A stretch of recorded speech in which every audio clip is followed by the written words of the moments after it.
Glad you're with us today. As we are been doing for the last week, we're talking to candidates for Yamhill County Commission and Yamhill County Sheriff's Office. Now, our apologies, we did get a little bit askew of the schedule, and this morning on some of the promotions we were running. Tim Casey will be in the studio tomorrow, Tuesday, the 29th, at 7:30 a.m. He's one of the three running for sheriff. And then also tomorrow, David Russ will be in the studio right about now at 8 a.m., talking about why he's running for Position 1, Yamhill County Commission. Position 1, Yamhill County Commission, Sal Peralta, Stan Primizich, David Russ, and Bill Willis and Brett Veach are running for that position. Right now in the studios is Bill Willis. And Bill, thank you for taking time out of your busy day and coming in and talking to us about the county. Well, Dave, it's really nice to be here with you today, and I'm really looking forward to that good weather that you just forecast for us. So I'm looking forward to that, and I just thank you for allowing me to talk to the people out there today. Why are you running for county commission? Well, my family has been in Yamhill County. If you look at my grandchildren, they'll be seventh generation. I'm concerned about the county. I think our commission over the past 12 years has been a good commission. They've been conservative, but we have two commissioners that are terming out, and we have to think about the future of our county and continuing along some of the same lines that we've been going.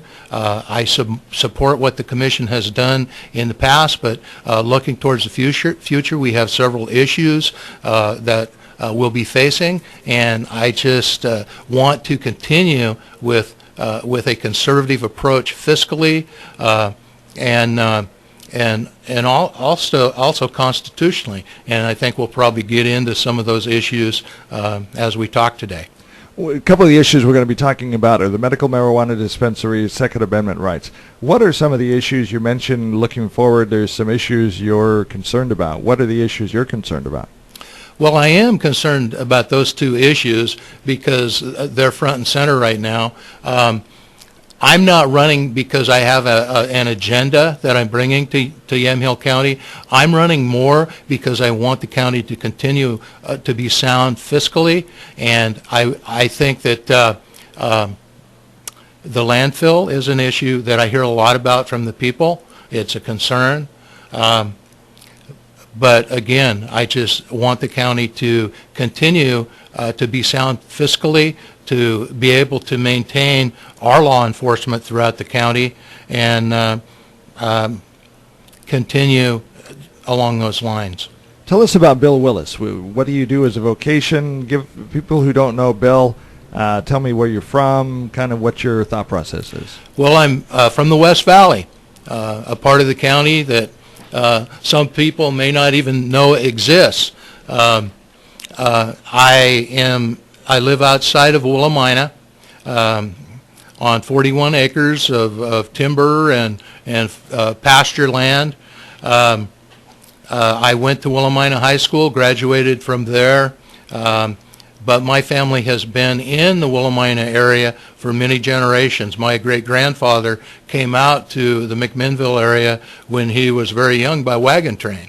So we've been in the county a long time. I have three sons that graduated from Willamina High School, went on and graduated from George Fox University. My wife Jeannie and I, Jeannie also graduated from Willamina. We've been married for coming up on 40 years this year. Well, congratulations. Well, thank you. Willamina, we were talking about an issue with regards to Wallace Bridge, and I believe, and by the way, about the Wallace Bridge issue, if you don't agree with the strong opinion that we've taken as a radio station supporting Wallace Bridge and being very critical of the decision from the Natural Resource Conservation Service, then we'd like to hear what you have to say about it. You can send me an email to dave@klyc.us or news@klyc.us. So let's talk about the Wallace Bridge issue, if we could. What's your position on Wallace Bridge? I have been a strong supporter of the Wallace Bridge project. The West Valley needs jobs, and the Wallace Bridge project could have brought in, or could even still bring in, as many as 500 jobs to the area. We have a bank that's closing in Willamina right now. We waited over 3 years for a gas station to come into the community, and what we need out in that area are jobs, and good jobs, good wage jobs will strengthen families, and I'm all about the strengthening of families. So, and if you want to go ahead and see the documents that we're looking at, go to our website, KLYC.us, and there's recently published documents about Wallace Bridge. There is a document there that is stating that they've got more important things to do than work on Wallace Bridge, and that they also are just supposed to say no on any easement modifications. We are very critical of the federal agency and also of the elected politicians in Washington, D.C. I wasn't here a year and a half ago when this was really, on the front burner, and people were coming to meetings and saying, we need this, and that support seems to have dwindled away, and everybody seems to be resigned to the fact that it's NRCS's decision is going to stick, which I think isn't in the best interests of the folks in the West Valley. It's when you look at a federal agency like that, we have paperwork here saying we're just going to say no. We have a problem with that as an American citizen, having a problem with an agency saying, well, we made this decision and it's going to stick. We would prefer them to take a look at the big picture, jobs, this land easement or land swap. When you go out there and set your foot on the ground and look at the land that they're fighting about, it just doesn't make sense. So when you look at a federal agency making this decision and just kind of brushing it off, what's your reaction? My reaction is that we have senators in Merkley and Wyden that really aren't that concerned about jobs out in our rural areas.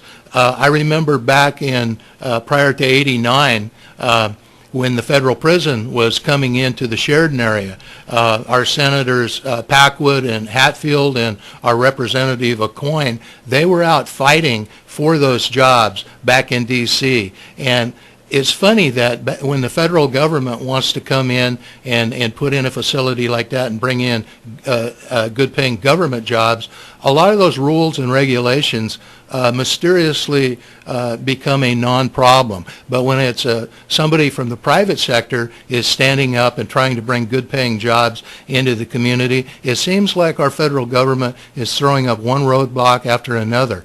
And I know JW has worked really, really hard, put a lot of his money into that project, and like I said, it's bringing many jobs to the area, not only in Willamina, but Sheridan and the surrounding area. And it would have been just a wonderful thing for the schools, the FFA programs, to have a facility like that, a world-class facility with horses coming in, people from all over the world coming in. We would have had to have facilities in place, infrastructure to support those people in the community, which would mean restaurants, lodging, and those kind of things. So it would have really been, and JW is still working on this project. I don't want to sound like it's done, but yeah, I think that our senators and the people back in D.C. have really let us down. I totally agree with that, and the issue of accountability and really caring about folks, let's be honest, there's not a lot of political power that area can bring to bear because there's not a voting base there. And it just seems like I've heard JW, rather passionately argue in public settings, just doing the right thing. And we think NRCS, Senator Wyden, and the others should do the right thing by saying, maybe there's not 100,000 people there that can vote me into office, but they are people I represent, and they're people that deserve jobs. Well, I really feel like it comes down to our senators wanting to grow government, because when they grow government, they're growing their base, the Democratic base, and when the private sector comes in, they're not so concerned about that because it's not strengthening their party. And so I really feel like we need to take a serious look at our representation in the rural areas of this state. Let's talk, what can the county commission do, for example, in a situation like this? It's kind of a David Goliath battle where the Yamhill County Commission, a relatively small government entity taking on the federal government. Maybe that's a bad words to use, but when you come in a situation, maybe it's not Wallace Bridge, maybe it's something else where you're trying to get them to work with you. Now, I know they often say in the game of, there's two things you don't want to watch happen: sausage being made and laws being made, because there's a lot of finagling in the back room. But what do we do in a situation like this, and what can we do as a county commission? We got to work with them. We don't want to be adversarial, but at the same time, we got to say, folks, we're hurting out here. We need some jobs. Well, the Wallace Bridge project may be too big to include in this category, but I really feel like our cities need to come up with sites or locations, and they need to come together. They need to have a representation where, for instance, in Willamina, we have several old mill sites that are available. In Sheridan, we had a business come into one of the trailer factory buildings, there where Liberty Homes used to be. We still have another one of those buildings empty, but if we had a list of all of the facilities and a committee that oversaw all of these sites and all of these empty buildings in the communities across Yamhill County, so that we could present these facilities to business and match them up with the best grounds or buildings for the type of business that they're bringing in, instead of cities more or less working for themselves, trying to bring business in. I think that it would be better for the county overall, and we would be maybe we would be using less of our good quality farmlands if we were able to use these old sites, because we have many sites around the Willamina area that are old mill sites. Fort Hill, the Champion plant that I mentioned. There's the old Riverside plant. There's several around the area that lands where we had industry, and industry could go back in there. So you're saying more cooperation among the cities in Yamhill County? Absolutely. We talk about economic development. We've heard a lot of talk about precision agriculture, the unmanned aerial vehicles, robots, so on and so forth. We had demonstrations here recently in Yamhill County.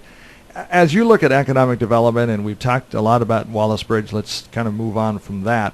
What do we need to do to grow jobs and promote the economy in Yamhill County? Well, I think it's what I just mentioned. It's our city governments working together to entice businesses in and supplying the infrastructure for those businesses to succeed at the locations that they're going in at. For instance, the bypass is something that we really need for the businesses out in the West Valley area to get to the I-5 corridor in an efficient manner, even though they can get to the corridor going through Salem. But I just think that we need to provide the infrastructure, and we also need to provide the coordination. Now, there are some other things that we can do, and it's being done in other places around the country, like providing incentives for businesses to come out into some of these economically distressed areas by possibly reducing or eliminating property taxes for the businesses for a certain number of years. Even if we did that and they came into our areas, we would still be receiving the property taxes off the housing of their employees, and we'd be receiving the income taxes from the employees themselves. So we could look at providing incentives, and I think that our local governments really have to work with our state legislature in order to make these kind of things happen. What are your budget priorities? Yamhill County and other government entities are really having to take a hard look at making a dollar go as far as they possibly can. So as you look at budget situations, what are your priorities as far as funding, and what's kind of your thinking going into the budget process? I don't have priorities per se saying that, this agency or this department over this department. But what I would like to see, and I think that Yamhill County has been doing a good job. If you look at what's happening over in Polk County right now, where they're having trouble providing law enforcement coverage 24-hour over the county, we don't want to get ourselves in that kind of position. And that's why we need conservative people at the commission. We need to make sure that we have good cash reserves that will hold us over, because our county is run basically on the taxes that it receives and fees and so forth. But as everyone knows out there, people generally, they don't all pay their taxes at the same time. So my experience has been with the Willamina School Board for over 8 years, and I know that having a cash carryover from year to year so that you have cash in the till to pay the bills until that next flow of property taxes comes in is very important. And I had a chat with Alan Springer about this, and he agrees, and I like his position on this, that having that cash carryover in place, and in order to do that, we have to have people that are in charge of every one of our departments really keeping a close eye on their budgets and keeping them within reason. We talked before we went on the air. Let's talk about the Polk County, Yamhill County situation. There are times a Yamhill deputy has to go over to cover calls in Polk County. There's deputies only in Polk County 10 hours a day on patrol.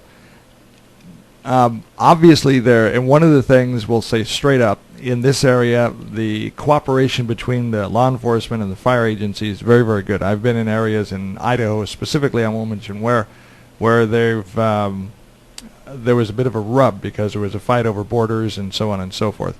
Here the agencies get along really well, so we're not trying to say that they don't. But as a budget person, we're looking at sending deputies from Yamhill over there to cover calls, and what does that do for coverage in Yamhill County? There's a mutual aid agreement, I understand, in place, but as we look at taking care of the home folks, where are you on that issue? Well, number one, I don't want to step on the toes of our sheriff or the candidates that are running for sheriff, right. And I'm sure that they have some views concerning that with their budget.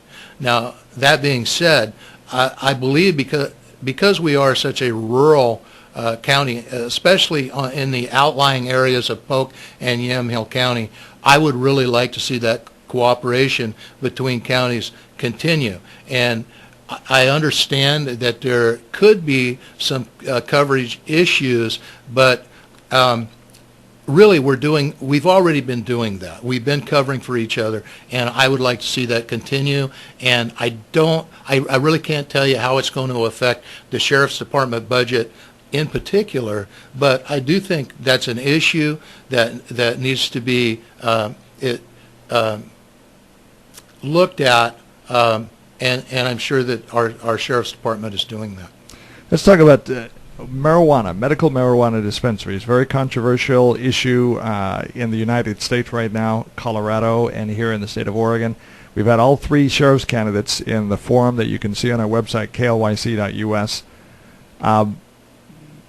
Believing, none of them support it, however, believing eventually we'll see marijuana authorized or legalized for recreational use in Oregon, which is not the situation now. So they're all concerned about it. Medical marijuana dispensaries, what's your position? Well, it's interesting that our legislature really dropped the ball on this and dumped it, and I'm talking about our state legislature, dropping the ball and dumping this onto the cities and counties and making it very difficult to have an effective startup of these programs in the area, because right off the bat you have a lot of people that are in disagreement from city to county and so forth. My feeling on this is that I'm all for doctors being able to prescribe any kind of drug to their patients that is helpful. But obviously, this is not the case with medical marijuana. If it was the case, it would be prescribed by a doctor and it would be dispensed to a patient in some form by a pharmacist. And I really think that the legislature did things in the way that they did in order for it to become easier to legalize marijuana down the road. I don't approve of what the state legislature did. I'm not against the use of medical marijuana for those patients that need it, but I don't like the way it's being handled right now. If it is being prescribed by a doctor, I believe that a pharmacist should be filling a prescription from a doctor for those patients that require medical marijuana. In favor of more, there's a number of cities that have placed moratoriums until the law gets sorted out. Think that's a good move?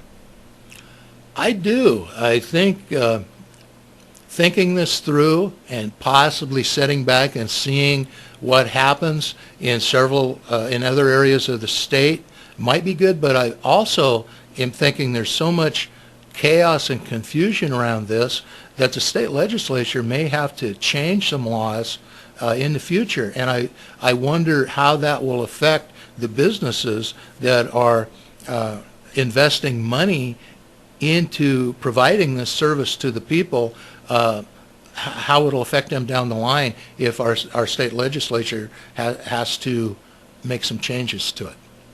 Second Amendment rights, gun rights. We see, it's tragic when we see a shooting occur anywhere in the United States. There's a real move. There's a lot of issues that are polarizing this country right now, and right at the top of the list has got to be the Second Amendment or gun rights. What's your position on the Second Amendment? I'm a strong supporter of Second Amendment rights.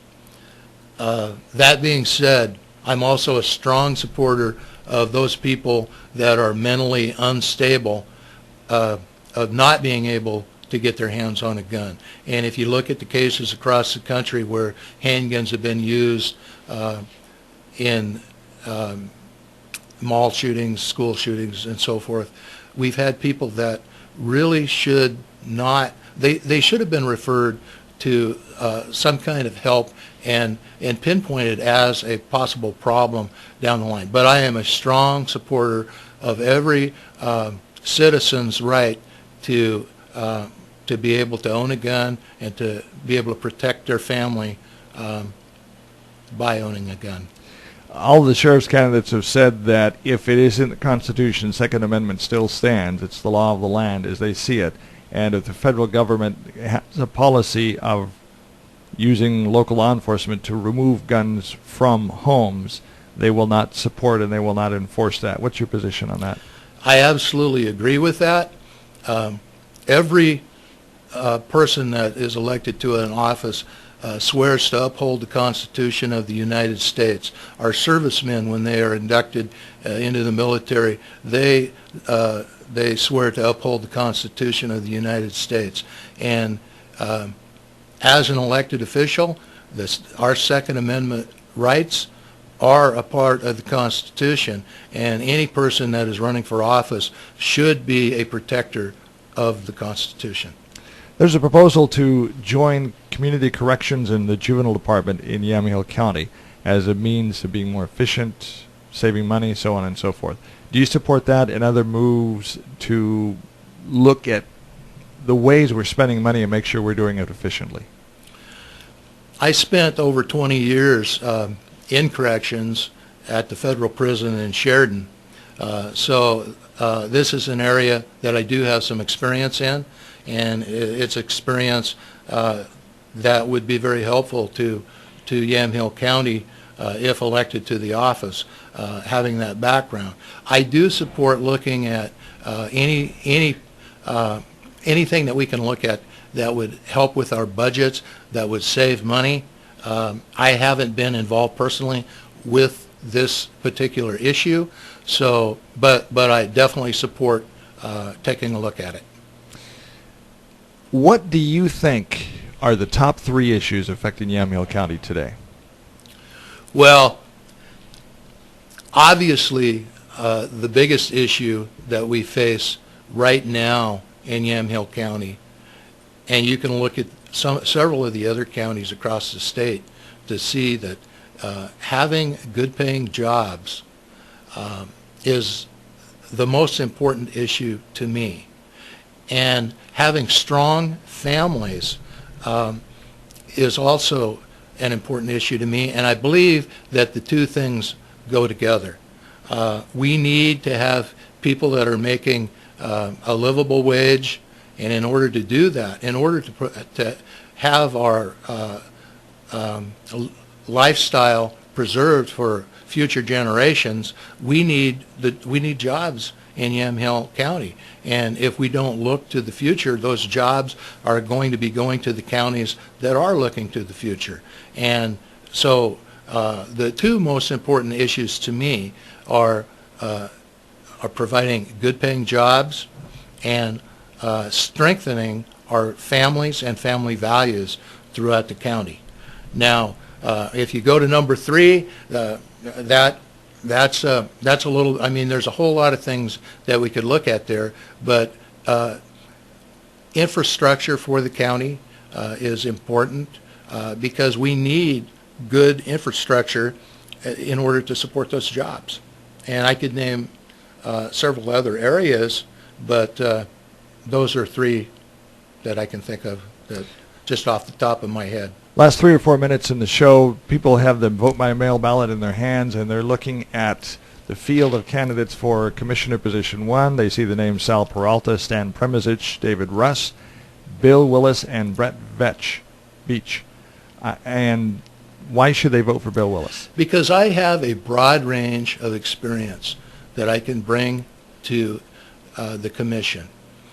I know that the other candidates in the race for position number 1 have experience in certain areas, and they may be strong in those areas.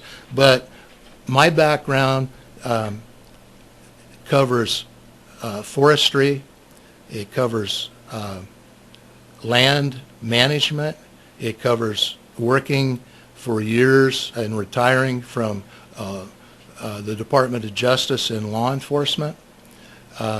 I have a strong background with budgets through being on the school board in Willamina. I've had years and years of community service with over 20 years working with the Bible quizzing program through the Free Methodist churches, and being a co-founder of the Bulldog Mat Club in Willamina, which provides activities for kids. I just think if I've been involved in farming. I operated Yamhill Valley beekeeping for over 13 years. I've worked with the farmers. I have timber that I manage. I've raised cattle. My family has been in the county for many generations, and in order to really be able to look forward and to see what you want your county to be, you kind of have to be able to look back and reflect on where our counties come from. Do you have a website, Facebook page, or a way people can find out more Bill about you? Willis for Commissioner on Facebook. Bill Willis for Commissioner, Willis spelled W-I-L-L-I-S. That's right. That's correct. Bill, I know you're busy. Thanks for coming in and spending a half hour telling us where you stand on the issues, giving the folks a little bit more insight about why they should consider voting for Bill Willis for Yamhill County Commission position number 1. I thank you for your time, and I hope all of those voters out there are listening, and when they get their ballots, they cast a vote for Bill Willis, position number 1. You can go to our website and you can look at recent news interviews, recent news interviews, and then also on the KLYC News channel, the interviews that we have for the candidates are in a continuous loop feed, and you can listen to those as well. And then we also have the 2 forums that were in Newburgh for sheriff and commission. Those are on our website. We shot video of that, so you can see the video as well as hear the audio. Bill, thank you for being with us today. Thank you. And enjoy that summer weather this week. Oh, I will.